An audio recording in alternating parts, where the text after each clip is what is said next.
Hello everyone, my name is Shujie Zhao.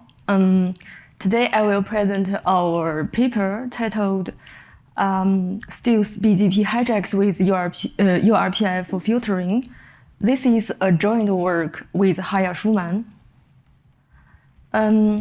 We will start with introduction and background, and then we will introduce a new attack model proposed in this paper. And next, we will show evaluation and the results. We discuss limitations and challenges associated with this paper, and also we recommend countermeasures to mitigate this new attack. And finally, we conclude. IP spoofing remains a major security threat. It is a very common technique used in denial of service amplification attacks. Unicast Reverse Path Forwarding, uRPF, is a primary mechanism to defend against IP spoofing. It validates source IP address in incoming packets based on routing tables, forwarding tables. But uRPF is not robust. It can be exploited by attackers to launch, for example, those attacks. In this paper, we introduce a new attack model. It is referred to as SBA-uRPF. And attackers can exploit prefix hijacks to influences the uRPF filtering behavior and to block legitimate traffic, resulting in DOS. And we will show this attack has the potential to disrupt thousands of networks on the internet. And first, we show the background on IP spoofing. The source address is specified in the IP layer header of packets to identify the source. But the IP protocol, it has no built-in authentication mechanisms. As a result, attackers can manipulate packets to appear as if they originated from another source. This technique is referred to as IP spoofing, and this diagram shows an example of DOS amplification attack. The attacker sends a smaller request with a spoofed IP source address from victim's IP address to the amplifier server, and the amplifier server cannot identify it is a spoofed packet, so it will reply to the victim server with a larger response because the return address in the request is the victim's IP, not the attacker's IP. So because the response is of a larger size, so it will overwhelm the victim's server. Next, uRPF. uRPF verifies incoming packet source via routing tables. It checks if it can forward packets to the source through the interface. This diagram shows how uRPF works.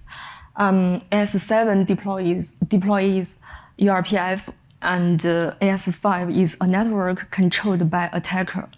In this scenario, the attacker sends traffic with source IP address 1.2.3.1, and this IP address belongs to the prefix 1.2.3.0/16.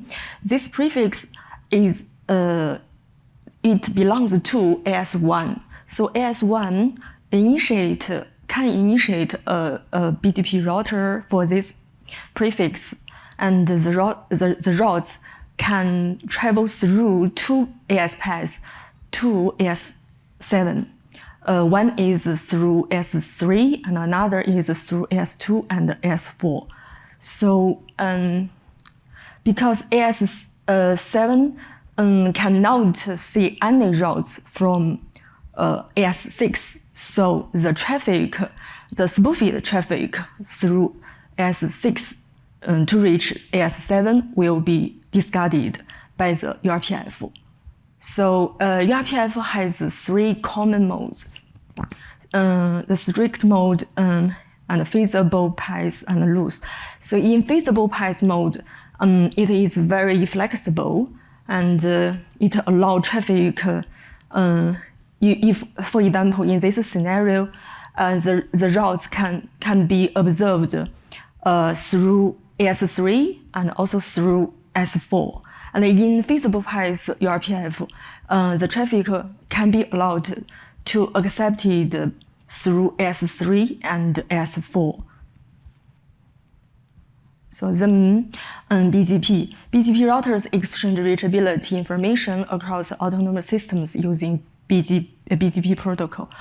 For example, the AS100 announces a route for its prefix 1.2.3.0/24 to AS200.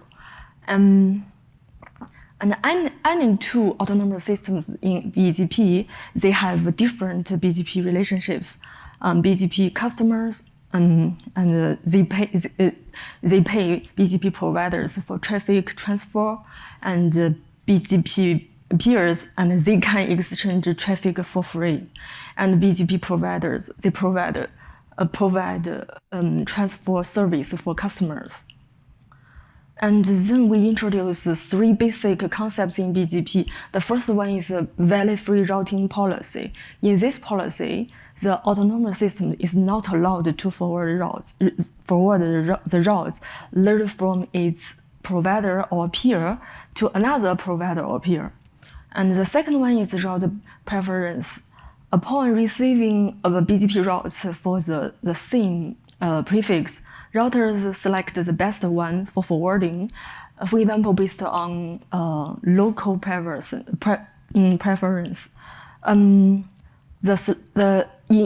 For local preference, it requires routers prefers the routes learned from customers over the routes learned from peers, and which is preferred over the routes learned from providers, because as we mentioned previously, providers, the customers pay providers for the transfer service. So given the economic incentives, they will prefer the routes learned from customers. So the third one is routing loop prevention. Autonomous systems will discard a BGP announcement if they detect their own AS numbers in the AS path. And next, prefix hijacks. Prefix hijacks occur when an autonomous system originates a BGP route for a prefix that belongs to another autonomous system. For example, in this diagram, the attacker network AS5, it initiate a BGP router for the prefix 1.2.3.0/16, but this prefix is owned by AS1. So in this scenario, that means AS5 launched a prefix hijack. So it will reject the traffic towards the victim prefix to the network controlled by attackers. And prefix hijacks can also be conducted with AS path manipulation. For example, the AS5, the attacker network, it can append AS1 at the end of the AS path, and it will make the route appears it is originated from AS1 instead of AS5. And we introduce a new attack model. It is called SBA-uRPF. And we use one scenario to explain how this attack works. In this figure, AS4 deploys uRPF, and the AS5 is controlled by the attacker. It initiates a BGP router for the prefix 3.3.3.0/24.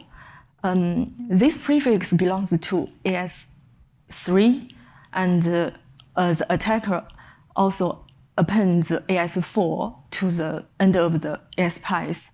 And we assume AS5 is a customer of AS2, while AS3 is a provider or a peer of AS2.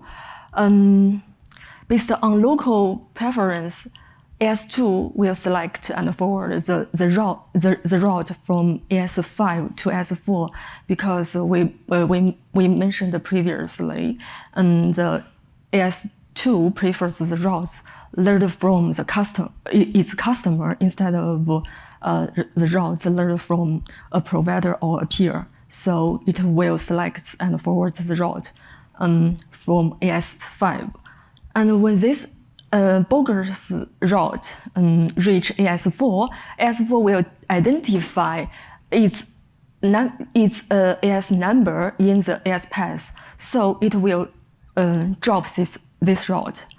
As a result, packets with source IP addresses within the prefix 3.3.0/24 cannot be accepted on the interface through AS2. So we refer to AS2 as the bridging network. And then we continue. We assume AS7 is a customer of AS4 and initiates a router for its prefix 7.7.7.0/24. And there will be two potential AS paths. One is through AS1, AS6, and another one is through AS2. So, and this, because AS3 is AS2's provider or peer, and we wanted to enable the route learned from AS4 to forward to the AS3. And so the AS4 must be a customer of AS2, because if the AS4 is a provider or peer of AS2, it does not comply with value-free routing policy. So the AS4 must be a customer of AS2. And AS3 selects the best route, AS2, AS4, AS7, and to forward the traffic with a source IP from 3.3.0 to AS7, and as a result, the legitimate traffic will be discarded by uRPF.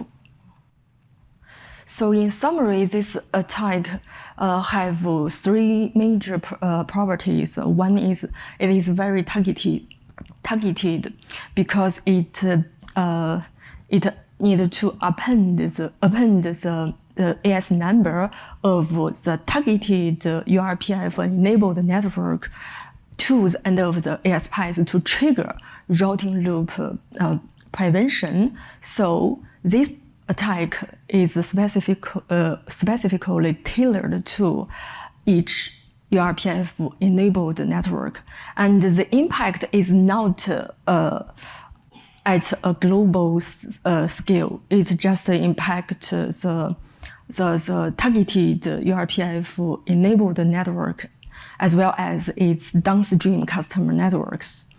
And it is stealthy because prefix hijack initiated by AS5, it just trigger the routing loop prevention at the edge of network AS4. So AS4 cannot identify it as hijack. So this hijack is hidden from the affected networks. And this attack will cause legitimate traffic to be dropped, leading to denial of service. So to assess the vulnerability of networks across the internet, we identify uRPF-enabled networks that are vulnerable to SBA-uRPF attacks. And we use a simulator built on CADA-AS data, including 77,000 autonomous systems. And we assume that all of autonomous deploy uRPF, and we conduct a theoretical evaluation. And we show the steps to identify a vulnerable uRPF-enabled network. And for a given uRPF-enabled network, and for each of its providers, we check if it can act as a bridging network. And we simulate a router announcement from the uRPF-enabled network. We will check if the victim sees the best route via the bridging network to make sure that the legitimate traffic passes through the bridging network to the targeted network. If such a bridging network exists, and then we say the uRPF enabled network is vulnerable. So our analysis is based on a simulation with universal uRPF deployment assumption, and we show a majority of networks, around 99% across the internet, could be vulnerable to this attack. And vulnerable traffic networks, they can result in a total 1.7 million potential attacks. So in the worst case scenario, and up to 76% could be affected. And our results show that no tier 1 networks are vulnerable, because tier 1 networks, they have no providers, so they cannot. There is no bridging networks that can be identified. So then we show limitations and challenges. Our work provides a theoretical analysis because we assume a universal uRPF deployment. We just show the potential vulnerability level on the internet under full uRPF deployment. And in the real world, networks may use complex policies. For example, they may use BGP communities to adjust local preferences and control route export behavior. And if the prefix hijacks propagate through the AS2 to the global internet, and the networks, they don't have any mechanisms to prevent prefix hijacks. They will the traffic towards the victim prefix will be redirected to the attack networks. So it will increase the operational burden on attacks networks. And so we recommend two countermeasures. First, autonomous systems, for example, the AS2 deploying mechanisms that defend against AI spies manipulation. And another solution is AS2 deploys ROV to filter out the bogus routers. And in conclude, we introduce a new attack model that employs prefix hijacks to influence uRPF filtering behavior and to cause the dropping of legitimate traffic. And I say SBA-uRPF attacks remain undetectable to affected networks. And our evaluation shows that 99% of networks are vulnerable to this attack. Finally, our results reveal a troubling paradox. In the case of uRPF, protection can be turned into a weapon exploited by attackers. Okay, so any questions?